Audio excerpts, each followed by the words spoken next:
Ilahanglan pa 50 ka palwa iya masapsap para makapalit siya bugas.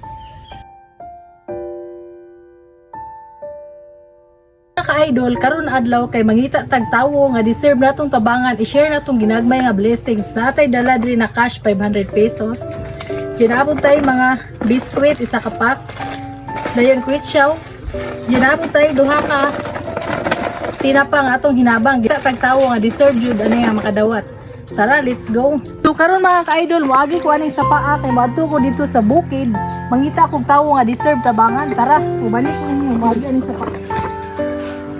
So mao ni ka-idol, wagi may ani habuluyan, libon kay mga mudalan pero kay mangita man tagtawo nga mahatagan nato sa tong dinagmay beso ko sa bukida moadto medyo layo jud.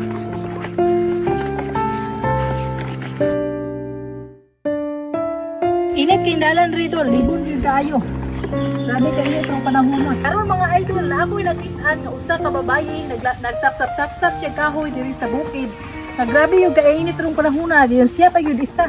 Dayon atuan siyang atuon kay ato ang tabangan sa gamay hinabang para deserve din niya kay luoy taon kayo siya. Sa usa ka babae nga nagsapsap og kahoy, ako siyang duulon. Ayong hapon ni grabe. Hapon mo ganda mo ato dai. Nabot ng kalihang dakita. Nangita lagi sa tawo nga deserve tabangan. Ngano ikaw raman isa diri sa bukid niya. Mingaw pud tayo. Nagisa man ka diri ngano sa pagkaksa pagkakahoy. Ang pagpapanday ba ka? Kani siya ba? Hindi naman siya o mauban siya. Kain niya lang siya yung liga sa lingkod. May lang ba ka na puta ipalit og bugas. Kasi kung panahon mahal kayo ang bugas. Sa pila po dai isang buok ang mga paluan nimo po. Kuani dai. 5 ang buok ano yung tiro din siya. Dalaw na, 5 ang buok. Natin sa lunto din. Makasapsap yung kuhan ka buok. Mga ibrita ba ka buok dahil. Ay ka. Bugas, gamay. Grabe yun mga ka-idol no. Luoy kayo siya. Ilahanglan pa 50 ka palwa iya masapsap para makapalit siya bugas.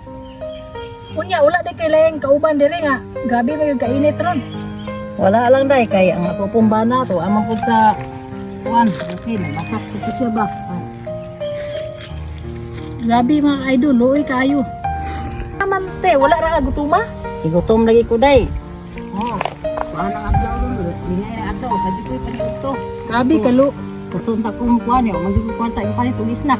Grabe kaluoy. Sakto jud kayo mga ka-idol, latay dala diri nga biskwit. Atuwa ring ihatag ni auntie. Tara ante, isa ka putos. Amat dai ha.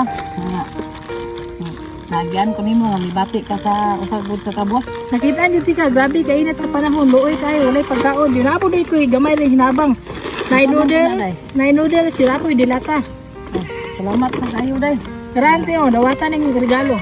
Salamat sa imong kuan regalo. Grabe kaluoy, di na po ko'y gamay hinabang ni mo te. Kay nakita niyo lang ko imong kaimtang.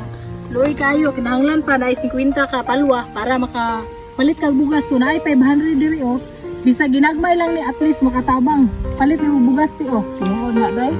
Oh, tinuod yun ite. Luya, grabe kaluoy si Auntie Idol. Kumuha na ti oh. Sound dai sa imong ka buta lang ginaorder mo kalos nimo.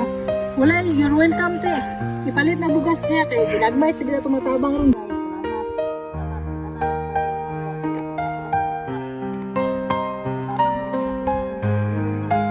Mao na to mga idol, lahatag naman na to ang gamay hinabang. Grabe jud kayo, bisa ginagmay at least makatabang ta sa kalisod karong panahona. So mao pa ko ang hatag sa usa ka babaye kay luoy jud kayo. Salamat sa inyong pagtanaw idol.